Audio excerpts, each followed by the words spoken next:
don't know how to introduce you. I'm your dad. What are you talking about? 哟，大家好，欢迎来到小马逛吃。今天有一个我爸爸。How Joe, but Jen? I'm a little bit ill, as you can hear. Dad, what is your situation currently? I've got a thing called sciatica, which is caused by a slip disc in your back pushing on the sciatic nerve. The nerve runs all the way down my leg, so the pain is in my left leg. Very painful. So I have to take painkillers. It's horrible. 祝我爸爸早点恢复，好吧？好，谢谢。谢谢。 So this is a video I haven't seen, is that right? Oh yeah. If you'd seen this, then I'd be worried. Okay. Is it you? No.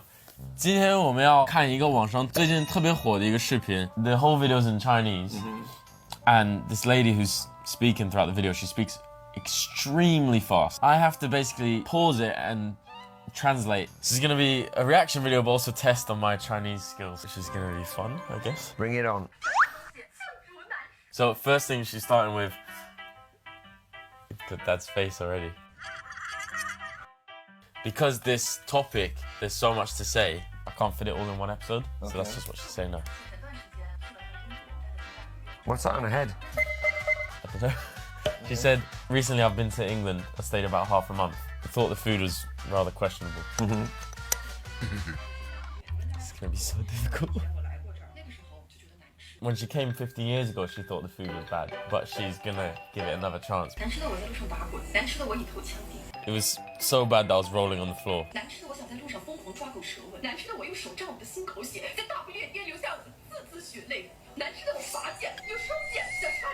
She's basically using different metaphors of saying how bad the food was. Do you want to know specifically how she's describing how bad the food was? Is it important? Not really. Go on then. No one can understand my rage. I nearly died there.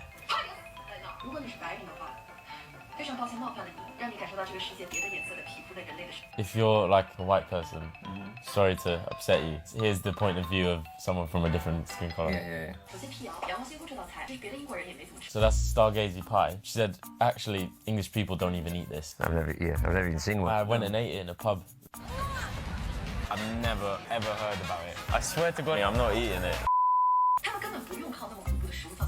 Even if you don't make food look so scary, you can still find English food that doesn't taste very good. 大家如果我翻译的不对，在弹幕里告诉我哦。英国人在烹饪方面不靠掠夺，有自己的四大奇迹：反人类的味觉、机械绘画的盲盒食材和烹饪天赋。尤其英国人在调味方面绝对。So now she's saying there's 4 reasons why this isn't good. I couldn't really understand what the 4 different reasons were.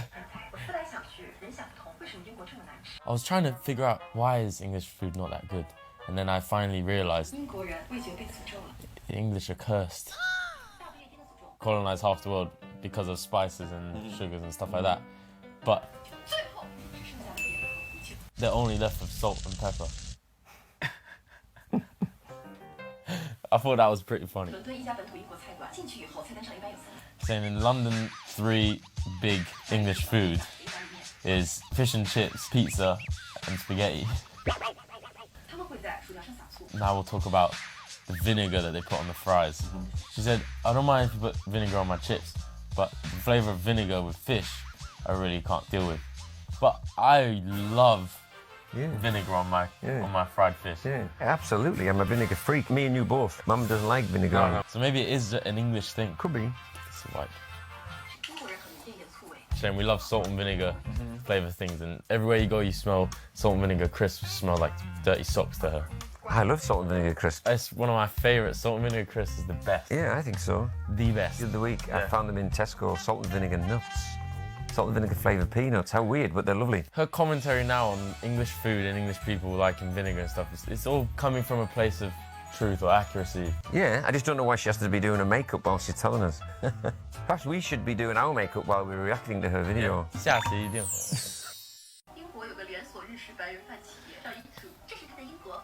I've had them today. It's chocolate Bowser's. Oh no, I didn't have them. I had the vegetable And then on one. the right she's got sea salt caramel bao. What? Yeah. You can't, even my dad's like, what? Now we're talking about the desserts in the UK. Okay. She said some people say, oh, sweet stuff in the UK is pretty good. And she's going,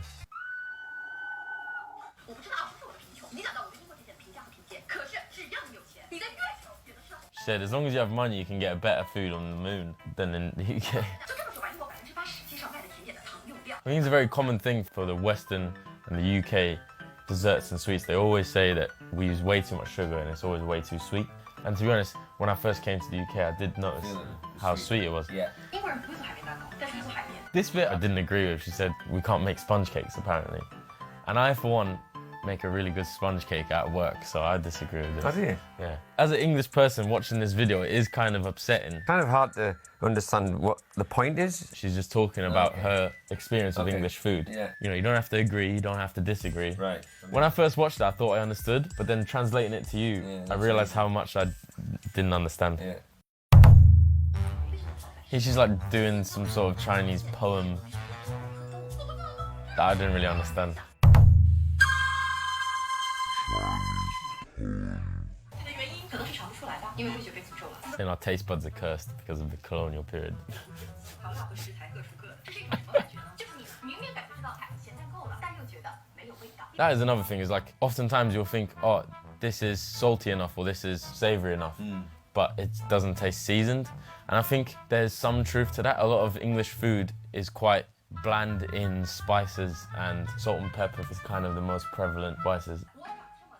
Okay, this is another part that I can side with her on. Now she's talking about how English people cook rice. Saying if you dropped the grain of rice the English person cooked, it would make a blank. Tastes like they've taken rice, boiled and ready, and then washed it through water and then served it to you. Charlie was saying this in our most recent video as well. He said growing up, his parents never knew how to cook rice. Growing up, we'd have a curry, for example, with rice, but I didn't know anything else. Now we have our own rice cooker. And recently, you know, I just got the really good one. And our old one, I gave it to my younger brother, Kevin. And I was just up there recently, and I asked him and his wife, and they were like, oh, game changer. Yeah. It's completely changed their cooking habits and the way that they cook the rice. They just put the rice in the rice cooker. That is a big thing. If you didn't have a rice cooker and you didn't know what a rice cooker was, you would honestly think, why do you need a rice cooker? You just boil it, right? So there's a couple experiences that I've had that have made me scared of English people cooking rice. And like the easy cook rice is the scariest thing for me. We had a bag of it, and I think we've had it for a long time because I never use it. You guys use it sometimes. It's basically like parboiled rice. So it's parboiled rice. It's half cooked, dried. Whatever you do, it's not going to be that nice because it's lost all its starch content. So you boil it, and each grain is just separated and plasticky. It just tastes like plastic pellet. I was on holiday with my mates a year ago, and I had this friend, he was Nigerian. We were cooking rice for dinner. I was delegating because I had a lot to do. Who knows how to cook rice? Me, okay, you cook the rice. He boiled the kettle, and that was already like, whoa, what are you doing? A red flag. Yeah. But he told me that when you cook basmati rice or long grain rice in certain countries, you will boil it almost like a pasta, or you'll, use already boiling water. So there's different ways to cook rice, but the English haven't really figured it out. 英国回来后，英国的赎罪变成了我们之间的一个形容词。 She said after they went to uni in the UK and went back to China, her group of friends, they used an English chef as an adjective to describe something. So she said, oh, how's your homework going? Like an English chef. I thought that was pretty funny. Yeah. Now she's saying, time's run out. I'll see you in the next episode. Excellent. That was that video. Let's talk about some good English food. What is like some of the English food that you grew up eating? My dad was famous for making curries. Good old English curry. Yeah, like a chicken curry, but it was his own style, it was like a kind of an Indian style. Do you want to tell that story? Well, he said, tonight, lads, I'm making a thigh curry. And we thought you meant like the thigh of a chicken. Because he always made a chicken curry. He said, no, from Thailand. Because he wasn't very good at pronouncing things. Thailand. Taigo. Of course, it's Thai. So he said he's going to make a thigh curry. But that was funny. My mum used to make lots of desserts, like toffee flavoured things, and thing called coconut ice, which was made of real coconut. It was just absolutely amazing. But she used to make scones, scones. She used to make cheese scones, which are just to die for, with butter on, walk straight out of the oven. Home-baked pies. I do love a pie. So Mum used to make a nice spaghetti bolognese on a Friday night when we'd come in from work. And she used to make amazing Sunday roast. And she used to make great Yorkshire puddings. A Yorkshire pudding is basically a very thin pancake batter, and then you heat up a tray in the oven with like these little holes, and then you put the fat in there. Once it's hot, you pour the Yorkshire pudding in. You don't open the oven. And it basically goes vroom. Yeah, and they're just beautiful. I think good English food, good English produce and good English ingredients with simple flavors, you can have really tasty and seasoned food without crazy, not crazy, but like very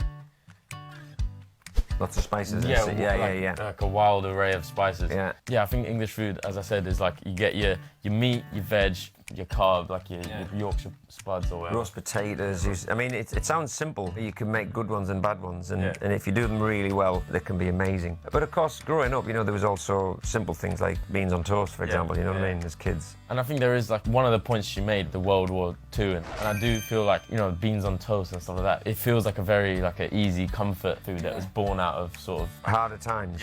Yeah, it could be. And another thing that's just reminded me of, I remember in my teens hearing about a carrot cake and thinking, ew, how can a cake made from carrots be any good? And I think that came from the war. There was a lack of certain ingredients. You had to get creative, right? So carrot cake is made for that reason, I think.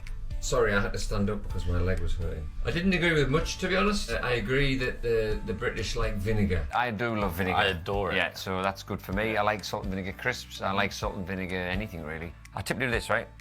Put some vinegar on, put some salt on, and then put some more vinegar on. Yeah. You do the same? Yeah, I do exactly the That's what same. I do, yeah. Just couldn't agree with her about the desserts, the sweets. You are British though. I'm not really a sweet sort of eating person, really. You do have a sweet sometimes. tooth. I do have a sweet tooth. Yeah. But what I mean is, I think there's loads of different British desserts. Personally, like sticky toffee pudding, I think is amazing. I miss a really sickly, kind of caramelly thing. Could you make me something? We just proved that the English gentleman loves sugary stuff. I do. UK cuisine is definitely something that you should try in a good restaurant, a good pub. You will find lovely English food. Don't listen to everything you hear online. We do have some lovely food here. I would love to hear where that lady, which restaurants did she try? She was here for a long time, so I'm sure she tried lots of what- stuff. 不要忘了点赞、关注、留个评论、手上投个币。